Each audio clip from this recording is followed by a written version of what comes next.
काल चक्र घुमा, अतीत के पन्ने पीछे की ओर पलटे और जहन में स्मृतियों का एक समंदर हिलोरे लेने लगा।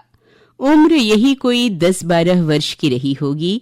आज जब उन दिनों को याद करती हूँ तो लगता है जैसे समय की नदी उल्टी दिशा में बहने लगी हो और मैं फिर उसी मेऊ में पहुंच गई हूँ जहाँ हर आंगन में कोई न कोई अपना रिश्ता था, हर चेहरे पर निश्चल स्नेह था और हर नया दिन अपने भीतर एक अनोखी कहानी समेटे हुए आता था। मेऊ केवल मेरी नानी का गांव नहीं था, वो मेरे बालपन का एक पूरा संसार था।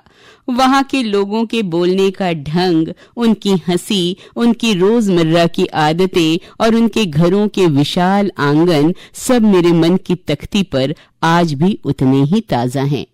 परिवार बहुत विशाल था। सबसे बड़ी बहनों में निर्मला बहनी, कली बहनी और रमा बहनी थी। इनके बाद शकुंतला, शैला, बुगली मौसी, नंद कुमारी मौसी, रमा कांति मौसी, रमा मौसी, पुष्पा मौसी, उषा मौसी, शकुन मौसी और रिश्तों की एक लंबी और खूबसूरत लड़ी थी जो मेरे बचपन के धागों में पिरोई हुई थी और हर नाम के साथ कोई न कोई प्यारी स्मृति जुड़ी हुई थी। मेऊ की यादों में रौदहीन काकी का एक बहुत ऊंचा और आदरणीय स्थान था। सावन, कार्तिक या बैसाख का पवित्र महीना हो या एकादशी का व्रत, रौदहीन काकी अपने घर में गांव भर के लोगों को एकत्र कर महात्म्य और कथाएं सुनाया करती थी। लेकिन उनके यहाँ केवल धार्मिक अनुष्ठान नहीं होता था, वे धर्म को जीवन के सीधे साधे अर्थों से जोड़कर समझाती थी। उनकी भाषा इतनी सहज और बोली में इतना अपनापन होता था कि जीवन के गहरे अनुभव सीधे सुनने वालों के मन में उतर जाते। बिना किसी औपचारिक शिक्षा के भी वे समाज को संस्कार और जीवन जीने की सही दिशा देने वाली विदुषी थी। मेऊ में एक थे लखन काका और लखन काका की भी अपनी एक अनोखी दुनिया थी। उन्हें पशु पक्षियों से अगाध प्रेम था। उनके घर में तोता और बंदर पले हुए थे जिन्हें देखने हम बच्चे कौतूहल से भाग जाया करते। उनकी पत्नी थी हमारी बिरकोहनिन काकी। उनके आंगन में दरमी यानी अनार का घना पेड़ था। गांव में जब भी किसी को जरूरत होती वो बेझिझक उनके आंगन में चला जाता और दरमी मांग लेता। उस दौर में किसी के घर की चीज केवल उसकी अपनी नहीं होती थी। जरूरत जिसे पड़ी उसने मांग लिया और जिसके पास था उसने सहर्ष दे दिया। न कोई हिसाब, न कोई संकोच, और यही तो गांव के रिश्तों की असली मिठास थी। मेऊ की एक और स्मृति मुझे आज भी हंसा देती है। गांव में बिल्लियां बहुत थी। मेरे नन्हे दिमाग ने अपनी ही एक तर्क व्यवस्था बना ली थी कि शायद किसी जमाने में यहाँ कोई एक आदमी एक बिल्ली लेकर आया होगा। फिर उसके 5 बच्चे हुए होंगे, फिर 5 से 10, 10 से 50 और 50 से न जाने कितने। हमारे छोटे बाबा बड़े मजाकिया थे। मेरी इन मासूम कल्पना को सुनकर वे बड़ी गंभीरता से अपनी बात जोड़ते। हो ना, एक ठी बिलाई लाईस और बिलाई हर 5 पिला दीस और 5 पिला के 10 हो गए, 10 के 50 और 50 के हर 100 हो गए। उनका हिसाब सुनकर मैं सोच में पड़ जाती कि इन बिल्लियों के नाना, दादा, परदादा कौन रहे होंगे। और मैं तो अपने बाल मन से ये भी तय कर ली थी कि बिल्लियां जो म्याऊं म्याऊं करती हैं, शायद इसी म्याऊं से इस गांव का नाम मेऊ पड़ा होगा। कितने मजेदार था ना वो कल्पना। मेऊ की रातों में एक जादुई आवाज घुली रहती थी मनहरन लाल काका की। वे बहुत बुलंद और सुरीली आवाज के मालिक थे। रामायण मंडली में गाते थे और उन्हें शास्त्रीय रागों की अद्भुत समझ थी। रात की गहरी शांति में जब उनकी आवाज पूरे मन से उठती तो दूर दूर तक गूंज जाती। उस समय हम भले ही संगीत की गहराई न समझते हों, लेकिन वो सुरीली तान मेऊ की फिजाओं का एक अटूट हिस्सा थी। इसी तरह जब कुमारी फुफू और गुलाबा फुफू मेऊ आती थी तो घर में जैसे खुशियों का उत्सव उतर आता था। मेरी मम्मी से उनका विशेष लगाव था। उनके आने से बड़ों की आत्मीयता और बच्चों की हंसी ठिठोली से पूरा घर चहक उठता था। लेकिन इन स्मृतियों के बीच एक ऐसा अध्याय भी है जो मेरे बचपन के लिए किसी बड़े त्योहार से कम नहीं था। मामाओं की शादियां। मेरी उम्र यही कोई 10-12 वर्ष की रही होगी जब ओंकार मामा का विवाह तय हुआ। उनकी बारात में जाने का अवसर मुझे भी मिला। नए कपड़े, सजने संवरने का उत्साह, लोगों की चहल पहल और ढोल नगाड़ों की थाप पर मामा की बारात में जाना मेरे लिए किसी सपने जैसा था। बारात में पहुंचते ही एक नई दुनिया सामने खुल जाती। अनजाने लोग, नए रिश्तेदार और नए घर।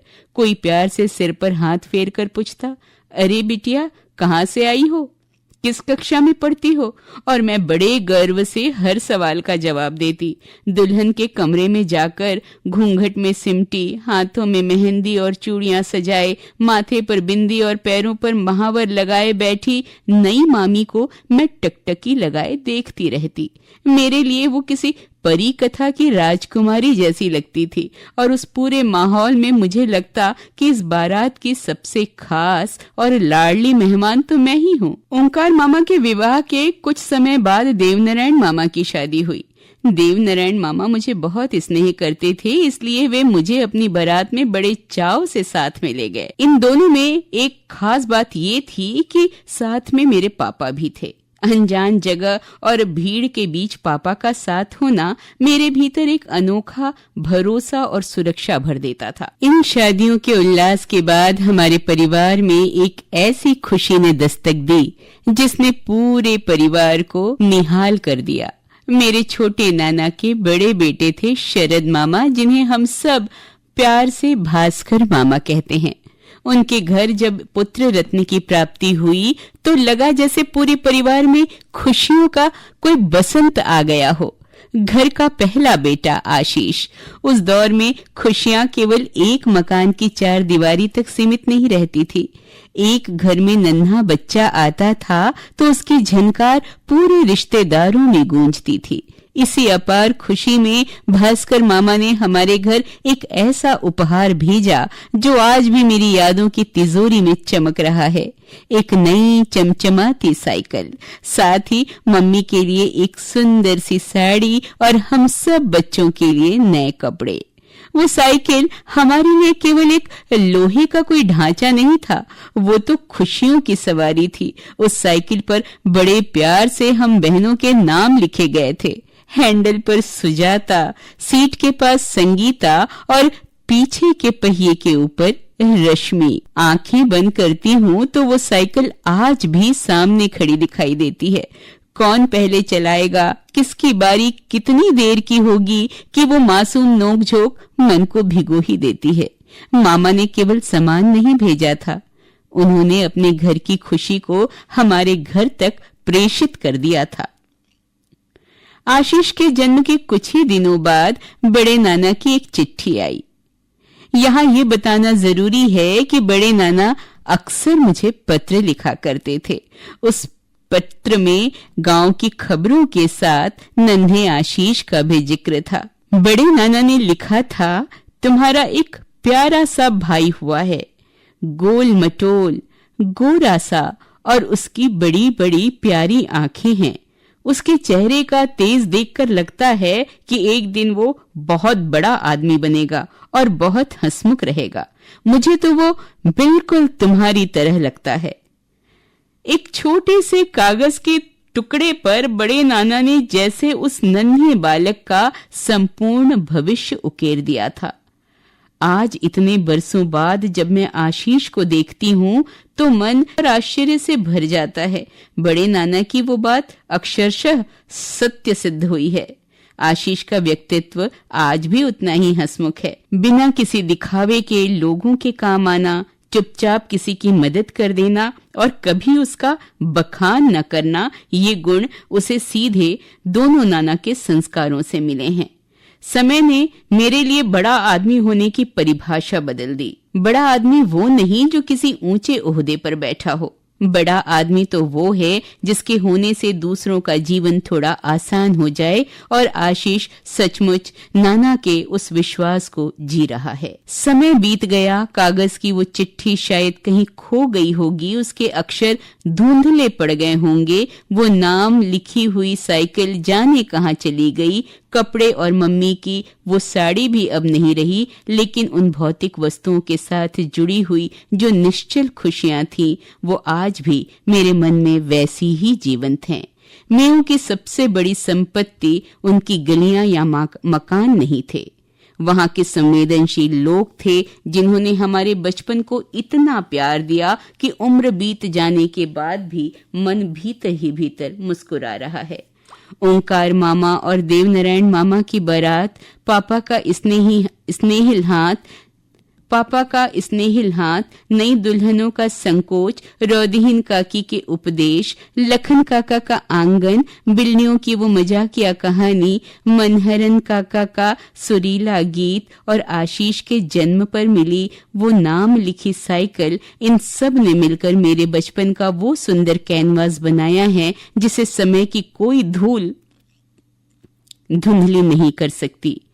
आज भी जब मैं मुड़कर अतीत के पन्ने पलटती हूँ तो उस कैनवास में एक छोटी सी गुड्डी खड़ी दिखाई देती है, आंखों में कौतूहल, चेहरे पर मासूम मुस्कान, दिल में अपनों की गर्माहट और हाथों में उसी साइकिल का हैंडल जिस पर लिखा है सुजाता। वो समय भले चला गया हो, लेकिन वो छोटी सी बच्ची आज भी मेरे भीतर जीवित है, और जब भी वो मुस्कुराती है उसके पीछे मेरा पूरा म्यू मुस्कुराने लगता है।